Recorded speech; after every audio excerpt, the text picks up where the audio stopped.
My mother started her career as a nurse, and during her time nursing, she also went down the route of geriatric nursing, basically.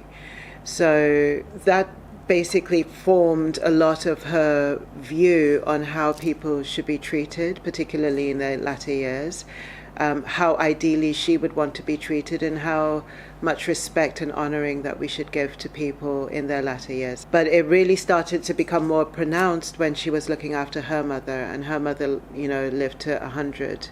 And so over that period, she watched her mother, who was a very strong, very opinionated, very vibrant woman, just starting to slow down and slow down and slow down.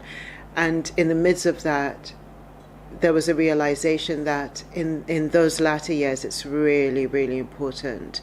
So then when her mother passed, she retired and really started to open up to passing that on to, elders within the community in Grenada, that sort, and island-wide, getting that message of really honoring the elders and really honoring, the end of life, basically, of someone who has had a long and rich life.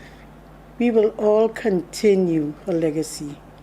This is something she wanted. She started it as a dream, and it became a reality.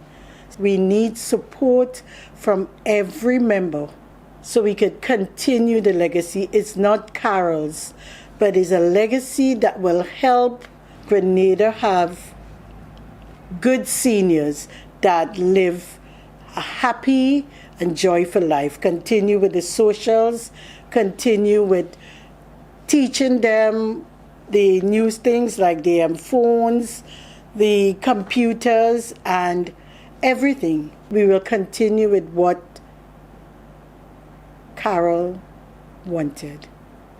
Her lasting legacy would be her love of community and her love of people. And it's certainly the legacy that I take from her. She had an absolute adoration for people. She could really see the divinity in people. She could see the children in people. She always wanted to make people laugh, and she always wanted to make people feel that they were beautiful as they were.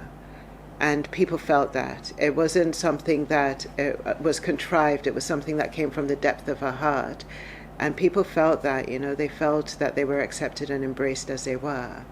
When I heard of my mum's passing, my mum being my dearest friend, my sister, I just knew I had to honor her. I knew I had to celebrate her, and I knew I had to honor her. I had to honor the woman that she is, the woman that she was, and the woman that she's yet to be. And so I knew that it wasn't going to be a mourning and a wailing and a wearing of black and grieving. I knew it was going to be a celebration of a life that was very well lived, and an honoring of a woman that touched me on every level.